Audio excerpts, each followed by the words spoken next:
Hello, नमस्कार। स्वागत करता हूँ आप सभी का आपके अपने यूट्यूब चैनल टीचिंग अड्डा 2.0 पर। आज हम व्यक्तित्व संबंधी कुछ प्रश्न लेकर आए हैं। तो 20 प्रश्नों की ये श्रृंखला है। जो लोग नए होंगे चैनल को सब्सक्राइब कर लीजिएगा, लाइक कर दीजिएगा, बेल आइकन जरूर दबा दीजिएगा।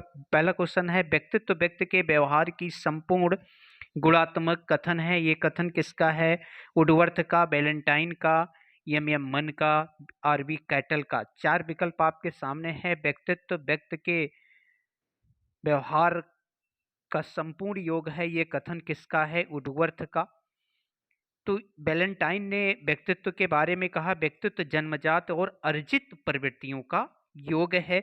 मन ने कहा है, व्यक्तित्व एक व्यक्ति के व्यवहार के तरीकों, दृष्टिकोणों, क्षमताओं, योग्यताओं तथा अभिरुचियों का विशिष्टतम संगठन है। ये कथन किसका था? ये कथन आपके मन का था। और जहाँ तक कैटल की बात की जाए कि व्यक्तित्व वह है जिसके द्वारा हम भविष्यवाणी कर सकते हैं कि कोई व्यक्ति किस परिस्थिति में क्या करेगा। अगला क्वेश्चन है, आपके स्क्रीन पे आ रहा है। व्यक्तित्व के विश्लेषणात्मक सिद्धांत का प्रतिपादन किया। व्यक्तित्व के विश्लेषणात्मक सिद्धांत का प्रतिपादन किसने किया था? एडलर ने किया था, बंडूरा ने किया था, शायद ने किया था, युंग ने किया था। तो बतलाइएगा किसने व्यक्तित्व के विश्लेषणात्मक सिद्धांत? तो युंग महोदय ने व्यक्तित्व के विश्लेषणात्मक सिद्धांत का प्रतिपादन किया था। जहां तक हम बात करें आपके व्यक्तित्व का, तो व्यक्तित्व का जो विश्लेषण किया था आपके युंग महोदय ने, व्यक्तित्व के तीन प्रकार बतलाए थे। मनोवैज्ञानिक गुणों के आधार पर व्यक्तित्व को तीन भागों में बांटा था, एक अंतर्मुखी और दूसरा बहिर्मुखी। लेकिन जो प्रमुख रूप से विभाजन किया गया था वो दो ही था, अंतर्मुखी और बहिर्मुखी। बाद में इनके शिष्यों के द्वारा उभयमुखी का भी विभाजन किया गया था। अगला क्वेश्चन है, जिन व्यक्तियों का शरीर मोटा, कदनाटा और चित्त आराम पसंद होता है, उन्हें किस श्रेणी में रखा जाता है? तो याद रखना, इस पुष्टकाय, स्थूलकाय, कृशकाय, मिश्रितकाय। तो ये व्यक्तित्व का जो विभाजन किया गया है वो शारीरिक रचना के दृष्टिकोण से पाश्चात्य दृष्टिकोण के आधार पे किया गया है। वो आपका है क्या? स्थूलकाय होता है। स्थूलकाय, ये विभाजन किसका था? तो याद रखना ये शेल्डन का विभाजन था। शेल्डन ने भी विभाजन किया था। गोलकाय, आयतकाय और लंबकाय का जो है जिक्र किया गया था। ठीक, तो ये आपके जो है व्यक्तित्व के शारीरिक आधार पर गोलकाय जो है इन पिकनिक स्वभाव के होते हैं, मिलनसार होते हैं। आयताकार ये एथलेटिक्स होते हैं। लंबकाय स्थैनिक प्रकार से मिलते जुलते हैं। तो ये व्यक्तित्व के तीन प्रकारों का विभाजन किया गया था। अगला, राजू एक खुश मिजाज तथा मिलनसार व्यक्ति है, परंतु उसकी प्रवृत्ति रूढ़वादी तथा अकेलेपन उसे पसंद नहीं है। ऐसे व्यक्ति कहलाते हैं अंतर्मुखी, बहिर्मुखी और उभयमुखी। कहा गया है कि खुश मिजाज है, मिलनसार व्यक्ति है, परंतु उसकी रूढ़वादी प्रवृत्ति तथा अकेलेपन उसे पसंद नहीं है। जब कोई व्यक्ति मिलनसार होगा, खुश मिजाज होगा, तो एकांत प्रिय नहीं होगा, और जो व्यक्ति एकांत प्रिय नहीं होगा तो बहिर्मुखी होगा, और जिसे अकेलापन पसंद होगा वो आपके अंतःमुखी होगा। ये युंग का जो विभाजन था मनोवैज्ञानिक दृष्टिकोण के आधार पर, जो युंग ने विभाजन किया था, ये विभाजन के आपके प्रकार हैं। अंतःमुखी में व्यक्ति एकांत प्रिय होता है, बहिर्मुखी व्यक्ति सामाजिक होते हैं, मिलनसार होते हैं, लोगों से मिलना अधिक पसंद करते हैं। उभयमुखी व्यक्ति होते हैं, जिनमें दोनों प्रकार के लक्षण दिखाई देते हैं। अगला क्वेश्चन है, निम्न में से कौन सा प्रकार शेल्डन व्यक्तित्व सिद्धांत में शामिल नहीं है? अभी मैंने आपसे जिक्र किया था, शेल्डन महोदय की बात की जाए तो इन्होंने शारीरिक विभाजन के आधार पे गोलकाय, आयतकार, लंबकाय, ये तीन विभाजन किसके द्वारा किया गया था? शेल्डन महोदय के द्वारा किया था। लेकिन चौकाकार, ठीक, चौगाकार विभाजन इनके द्वारा नहीं किया गया था। अगर हम बात करें गोलकाय को, तो गोलकाय का जो विभाजन है आपके जो क्रेस्मर का है, क्रेस्मर के विभाजन से मिलता जुलता है।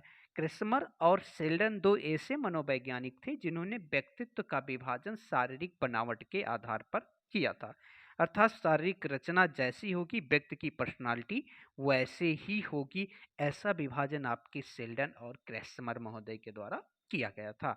अगला है यौन मूल प्रवृत्तियों की ऊर्जा बल को कहा जाता है। क्या कहा जाता है यौन मूल प्रवृत्तियों की ऊर्जा को? थैनाटोस, इरोस, लिबिडो, और इनमें से ए बी दोनों। अर्थात अब याद रखना, जो यौन मूल प्रवृत्ति ऊर्जा के बल को जो है, ये बातें आपके फ्रायड महोदय के द्वारा कही गई है। अगर हम बात करें तो उसके लिए इन्होंने शब्द का जो प्रयोग किया गया है वो क्या है? लिबिडो। इसीलिए जिक्र किया जाता है लिबिडो शब्द का प्रयोग किसने किया था? तो याद रखना लिबिडो शब्द का प्रयोग आपके किसके द्वारा? फ्रायड के द्वारा किया गया था। फ्रायड एक मनोविश्लेषणवादी मनोवैज्ञानिक थे, मनोविश्लेषण संप्रदाय के जनक माने जाते हैं। इन्होंने मनोलैंगिक अवस्थाओं का जिक्र किया है। इन्होंने मन और व्यक्तित्व के विभाजन भी इनके द्वारा किया गया है। अगला है सिगमंड फ्रायड ने मन की 3 दशाएं बतलाई हैं। मन की 3 दशाएं बतलाई हैं। इनमें से अचेतन मन होता है। एक तो जागृत अवस्था, भूल जाना, दमित इच्छाओं व कटु अनुभूतियों का भंडार, उपर्युक्त में से कोई नहीं। अब हम बात करते हैं तो इन्होंने मन के कितनी दशाएं बताई? 3। एक चेतन मन होता है, एक अर्धचेतन मन होता है, एक अचेतन मन होता है। चेतन मन होता है जो जागृत अवस्था में होता है। भूल जाने का मतलब आपके अर्धचेतन होता है। अचेतन का मतलब होता है कि जितनी भी दमित इच्छाएं, कटुत इच्छाएं, अनुभूतियां होती हैं, कुछ दुखित घटनाएं होती हैं जो दिल में घर कर जाती हैं, दिमाग में घर कर जाती हैं, जिनको व्यक्ति भूल नहीं पाता है, और जिसके अनुसार व्यक्ति उस इच्छा को पूरा करने के लिए व्यक्ति कार्य करता है, अनैतिक करेगा। अनैतिक के साथ असामाजिक, अमर्यादित, पश प्रवृत्त जो है व्यवहार देखने को मिलता है। अगला क्वेश्चन है प्रेक्षण शब्द का सर्वप्रथम प्रयोग किसने किया? James, Freud, Jung, Cattell. James, Freud, Jung और कैटल, 4 विकल्प आपके सामने हैं। जेम्स की हम बात करें तो जेम्स आपके विलियम जेम्स, जिन्हें कहा जाता है अमेरिकी मनोवैज्ञानिक थे। इन्हें अमेरिकी आधुनिक मनोविज्ञान का जनक कहा जाता है। प्रेक्षण शब्द ये व्यक्तित्व के परीक्षण की एक विधि में प्रयोग किया गया था। फ्रायड के द्वारा सर्वप्रथम प्रयोग किया गया था। प्रेक्षण का मतलब होता है क्षेपण, प्रक्षेपण का मतलब होता है क्षेपण कर देना। अर्थात जब किसी चीज को कहीं पे दिखाया जाता है और देखने की वजह से, यदि हम आपसे कहें कि आप अपने सामने जो भी चीजें हैं उसको ध्यान से देखिए, उसमें दिख क्या रहा है, दिखेगा वही जो आपके दिलो दिमाग में होगा, जो आपके मस्तिष्क में होगा। अगला क्वेश्चन है एक व्यक्ति यह निश्चित नहीं कर पाता कि द्वितीय श्रेणी परीक्षा या तृतीय श्रेणी परीक्षा में कौन सी श्रेष्ठ है।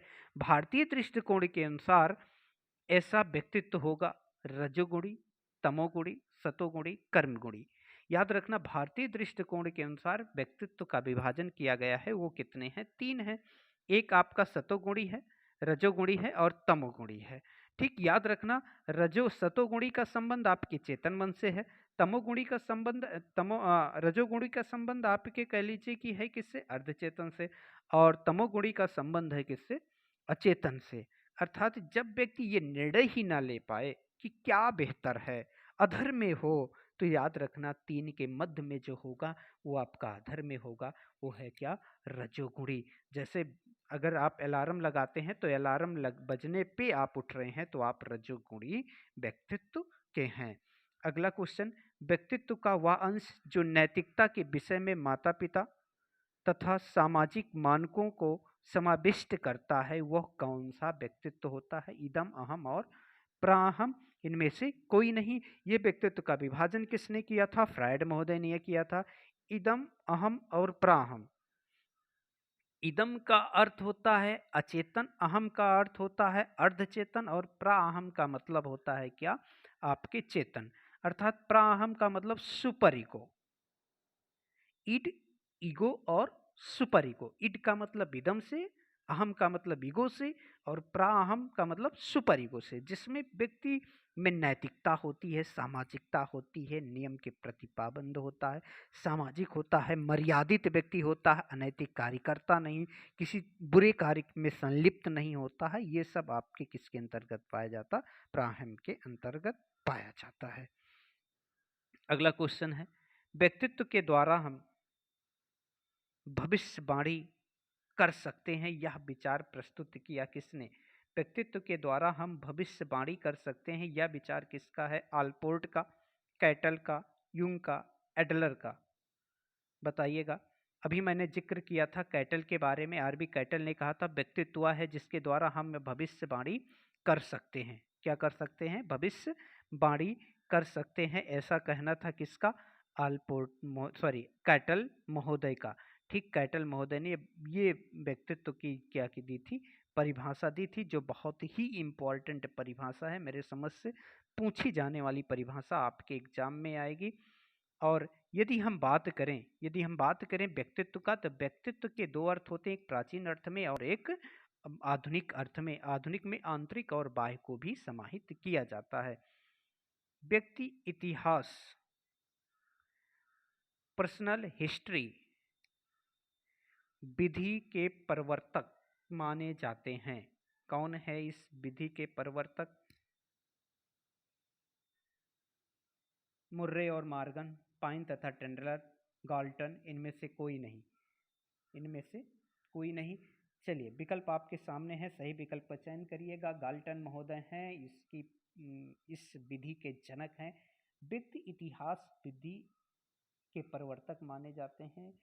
और एक होता है जीवन इतिहास, व्यक्ति इतिहास या जीवन इतिहास। इसमें क्या होता है, हम जब किसी व्यक्ति के व्यक्तित्व का अध्ययन करना चाहते हैं तो डायरेक्ट उस व्यक्ति से उसके व्यक्ति के बारे में संपूर्ण जानकारियां नहीं हो पाती हैं। इसके लिए हम क्या करते हैं, जो उसके सगे संबंधी होते हैं उनसे मिलते हैं, उनकी जानकारियां एकत्र करते हैं और उसके अनुसार उसके व्यक्तित्व का निर्धारण करते हैं। अगला आपका परीक्षण है एक सीएटी परीक्षण। बतलाया गया है कि भारतीय अनुकूलन किया गया था, किसके द्वारा भारतीय अनुकूलन किया गया था? किसका? सीएटी का। राइस का, उमा चौधरी का, यूंग का, या आपके जिक्र किया गया था किसका? वाटसन महोदय का। अगर हम सीएटी की बात करें तो याद रखना चाइल्ड, ये बच्चे का है, अर्थात बाल अंतर्नोद परीक्षण है। ये उमा चौधरी जी के द्वारा जो है भारतीय कोलकाता में इसमें जो है अनुकूलन या निर्माण किया गया था। और यदि हम बात करें कि बाल अंतर्नोद परीक्षण का निर्माण किसने किया था, तो लियोपोल्ड बैलाक के द्वारा किया गया था। ये 3 वर्ष से लेकर 10 वर्ष के बालकों के लिए 1948 में बनाया गया परीक्षण था। इसमें 10 चित्र पर जानवर के चित्र बनाए गए थे। इसमें बच्चों की रुचियां, समस्या और व्यवहार को मापने के लिए व्यक्तित्व का जो है मापने का प्रयास किया गया था। अगला क्वेश्चन है, एक व्यक्ति जो लाभ हानि इत्यादि का अनुमान लगा कर कार्य करता है, थॉर्नडाइक के अनुसार इस प्रकार के व्यक्ति का किस प्रकार का व्यक्तित्व होगा? चलिए बताइएगा। थॉर्नडाइक के सूक्ष्म विचारक होगा, प्रत्यक्ष विचारक होगा, स्थूल विचारक होगा, या मुख्य विचारक होगा? थॉर्नडाइक की बात करें तो थॉर्नडाइक ने व्यक्तित्व का विभाजन चिंतनशीलता या विचारशीलता या कल्पनाशीलता के अनुसार 3 प्रकार बतलाए थे। प्रत्यक्ष विचारक, सूक्ष्म विचारक, स्थूल विचारक। स्थूल विचारक वो होते हैं जो किसी भी व्यक्ति के लाभ हानि के लिए, जैसे कोई नेता, कोई व्यापारी, इसके अंतर्गत आएगा।